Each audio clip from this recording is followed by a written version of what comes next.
Final Fantasy VII has a long speedrun history dating back to the early 2000s, and along the way, runners have found glitches that range from saving a couple seconds to skipping entire sections of the game. However, there's one glitch that was found in 2008 and kept secret for over a decade before being released, and it saves a whopping 17 minutes. Today we'll be looking at the timeline of this skip, break down how it works, what it skips, and why it was hidden for so long. I hope you enjoyed today's video. Final Fantasy VII has a lot of secrets and hidden bosses, but none are as formidable as this video's sponsor, Raid Shadow Legends. This month, Raid has the St. Valentine's event happening, and love is in the air with special rewards for new players, like themed champions and even Amazon gift cards worth up to $1,000. If you want to get in on these awesome prizes, download Raid Shadow Legends from the links below, then head to raidlovequest.plarium.com. Once there, enter your player ID and you're ready to set out on the St. Valentine's quest running until March 14th. If you're an existing player, you can share in the love as well. Use promo code StValentine23 that everyone can use to get a small Valentine's gift. One of the things I love about Raid is the PvP battles in the arena, where you can outsmart real players to achieve victory. And this month's Prime Gaming drop for Raid features Genbo the Dishonored, a powerful Void champion best suited for PvP that's available until March 2nd. If that wasn't enough, there's a brand new faction in Raid as well, the Sylvan Watchers, who make their home in the Mistwood, a dense jungle on the east of Teleria. There are some very cool designs in this faction's champions, with nature being a big inspiration. Some of them are even literal trees. So let's make like a tree and use my link or scan the QR code right here and get a free starter pack with this cool in-game loot. And with that, let's get into the video. Final Fantasy VII speedrunning started back in the early 2000s, and there weren't many skips known about in this era. The main time save that speedruns made use of were strategies that involved getting the Power Soul item on Tifa and an enemy ability called Death Sentence. Power Soul is a very strong item that you get in the first third of the run before you fight Materia Keeper. On first appearances, it looks like it has substandard stats, but there are two special properties that make it the best weapon for Tifa in a speedrun. While Power Soul is equipped and Tifa is in critical HP, the weapon's damage output will double. Then, if she is put under the Death Sentence status effect, it will double her damage output a second time. Death Sentence puts a 60-second clock on anyone affected and will KO them when the timer reaches 0. But Tifa doesn't have to worry about this, since her damage output is so high, no boss can stand against her for more than a few turns. The latter two-thirds of the speedrun revolve around getting the Power Soul combo online for each boss fight. And you're probably wondering what this has to do with a hidden skip. So it's time to look at this video, uploaded in 2008. What you're seeing is a section of the game that occurs as you reach Cosmo Canyon. The buggy you're riding in is supposed to malfunction and leave you stranded, with the game forcing you to go to Cosmo Canyon to proceed. Inside of Cosmo Canyon are some dialogue cutscenes, the Caves of G Dungeon, G Natak the dungeon boss, and more importantly, the basic enemies Sneaky Step and G Spectre. These may be the most important enemies in the entire run, since they have the Death Sentence skill that you need to acquire to bring Power Soul fully online. To acquire this skill normally, you'll need two materia, items that you can place in slots on your gear to give your characters new stats and abilities. The first is the enemy skill materia, and the second is the manipulate materia. Enemy skill allows you to learn certain abilities when they're used on the character that has it equipped, and manipulate allows you to control an enemy so you can force the ability to be used on that character. The Cosmo Canyon section of the game takes about 17 minutes to complete and is integral to getting Tifa's Power Soul online.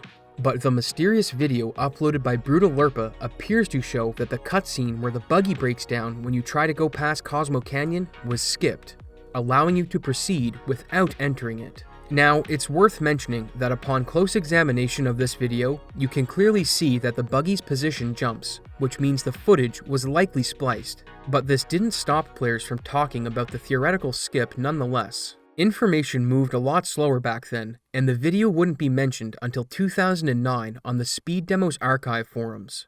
Garland G, who was working on his own speedrun, was approaching Cosmo Canyon and was asked if he would be doing the full sequence or getting past it using the buggy glitch. Garland replied that the skip was almost impossible to do and that it may have bad effects on the rest of the game since a major section was being skipped, and the flag-based progression system may get broken because of this. He was pressed further and resolved to try and task the skip to see what would happen, but the task never materialized, and the discussion was left there. Fast forward to 2010, and new users on the forums are again asking Garland if he's seen the buggy glitch video, and a new discussion popped up asking about details for how the skip is performed. This time, people are skeptical of if the skip would even be worth it, since not only will you be missing experience from the dungeon, but death sentence would be skipped as well. It can be picked up later in the run, but you would be without it for several bosses, which would lose a lot of time. It had been written off as an impossible trick, or at best, a trick that wasn't worth doing since it delayed getting death sentence, so it started to fade into the annals of history. That is, until 2014. With the growing popularity of Twitch and YouTube allowing users to upload videos longer than 10 minutes, longer speedruns such as FF7 started to attract more runners, and no one was more prominent in this era than Carnage64. Carnage would achieve many world records in the game, and during one stream, a user named Allburn would appear in chat and had this to say: "I found a new skip that saves 17 minutes. And then, just as mysteriously as he appeared, he went silent. No one knew what this skip could be, but it was hard to doubt Allburn's claim. Over the last few years, he had given out new skips as rewards for players setting certain record times in the game, and was responsible for finding almost every skip used in the run. The only problem was, he never elaborated on what this new skip could be, until 2016. Allburn would be working with another runner on some technical details and had given them tools that he believed would lead them to the skip he was hiding. Unfortunately, they never stumbled upon the information he wanted them to, and his attempt at revealing the skip failed. So 2 years later, in 2018, he came up with a new solution, or in this case, problem. A firm believer in people working for their rewards, he came up with a puzzle that would lead to the new skip. He sent 4 different codes to 4 runners of the game. He said that all 4 codes were needed to solve the problem. It didn't require advanced decryption tools, and that elementary school children could solve the puzzle. Despite their best efforts, the community couldn't come up with a solution, so after 2 months, he altered his terms. It's possible to affect the RNG in FF7 to manipulate encounters by following a step count, but there are some places, such as the overworld and certain boss fights, where it's not possible to do this in a speedrun, but it can be done if you have a second console. The idea is that you start the speedrun on one console while you manipulate the RNG on the second. Then, when you reach the limits of manipulation on the first console, you switch to the second and continue, repeating this process as needed.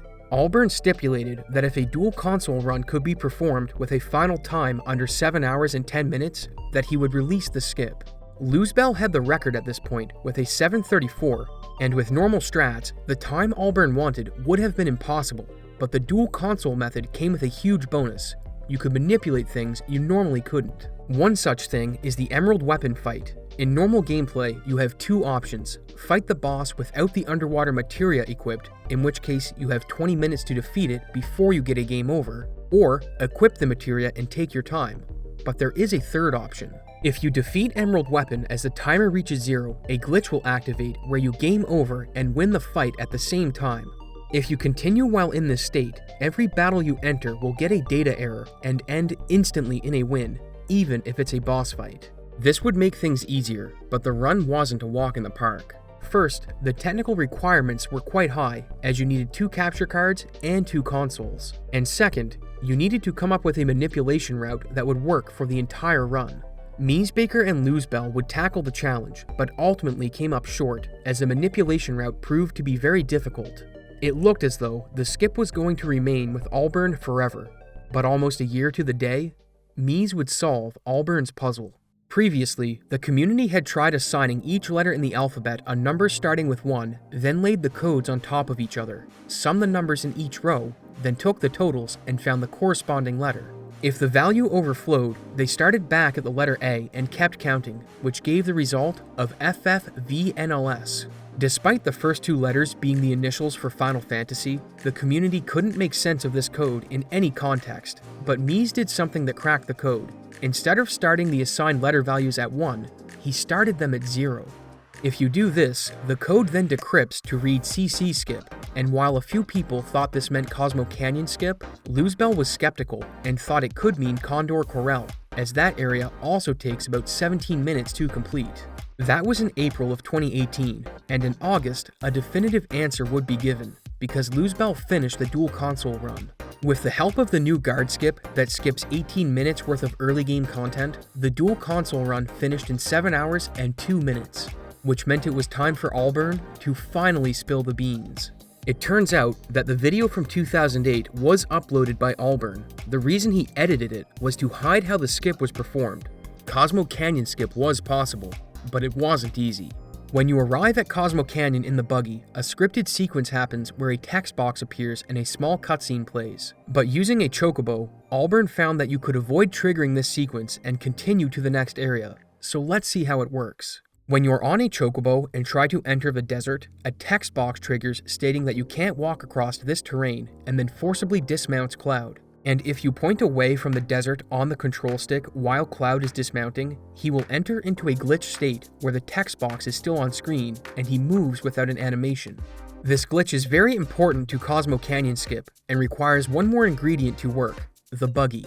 If you dismount the chocobo into the glitch state and cancel the text box with the same button press that you use to enter the buggy, you'll preserve the glitch while you're riding the vehicle. With this setup, the game thinks you're still on the chocobo even though you're in the buggy. And if you can get to Cosmo Canyon while in this state, you can perform some specific inputs in a precise position and skip the trigger for the buggy breaking down. This sounds easy enough, but there was one huge problem.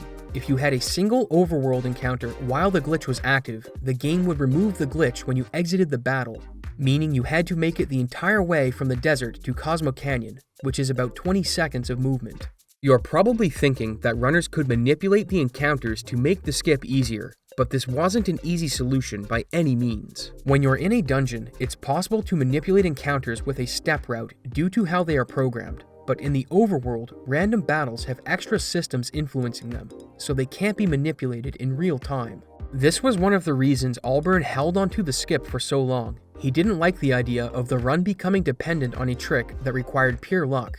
And when he revealed it to Luzbel, he also sat on the glitch out of fear that someone could fake the RNG and just claim they got lucky, with no way of being proven wrong. Eventually, on March 13, 2019, Luz decided to release the skip, but it wouldn't see use in a run until 2020, and it wouldn't be through dumb luck. Instead, a setup was found that involved manipulating overworld encounters. Without getting too deep into the technical details, the game generates random encounters when you're not in the overworld using two values that are tied to the number of steps Cloud has taken. By switching between running and walking, you can manipulate when you'll receive encounters, with this being referred to as a step route. Overworld encounters are a bit different, as the in-game timer is involved with how they are determined, but it turns out that they can be manipulated despite this. If you arrive at the buggy's location at a certain time, the RNG will be in a known state, which makes it possible to manipulate encounters based on how you move on the map. For this trick, there is one encounter you do need, and that's for a chocobo to appear so you can capture it and start the rest of the trick. Once you manipulate a chocobo being caught, you still need to maintain precise movement during and after the glitched buggy setup, as any encounter will remove the glitch. This took the luck aspect out of the skip and put the burden on the runner to stay on route while executing. If you deviated from the required path by a pixel, the entire glitch would fail, meaning you spent the last 2 hours getting to this point for nothing.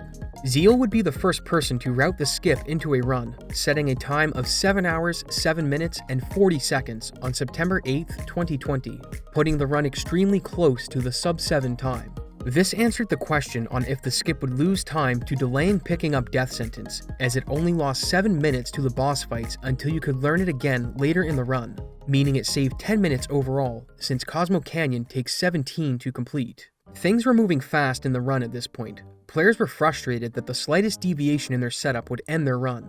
So 3 community members, Ace Sepher, Kuma, and Mitsuo, got to work on finding a setup that didn't require manipulation of overworld encounters. Since the trick was based on the in-game timer being at a certain value, what happened if you arrived early or late? In one case, you had to waste time waiting, and in the other, you've missed your window and have to reset anyway. So what if a setup was found that didn't depend on the glitched buggy? That's exactly what was discovered. It still needed precise movement, but it no longer required manipulating a chocobo battle. And getting an encounter didn't stop the new version from working either, as players get out of the buggy mid-run to acquire the enemy skill Big Guard. All that this trick demanded from the player was following a specific path to Cosmo Canyon so you can land on a particular pixel next to the trigger where the buggy would normally break down. Then, if you exit the vehicle and get back in, the game will recognize you as being past the trigger and allow you to proceed. This was huge for the run, as it eliminated the tedious RNG manipulation so you didn't have to worry about being late or early for the setup. You're probably wondering how much time this saved, and if it was enough to push the record below the sub 7 hour mark. And to answer that question, you'll have to stay tuned until I finish the Final Fantasy VII World Record progression. And if you want updates on that, be sure to support me on Patreon. Thanks for watching, and I hope to see you in the next video.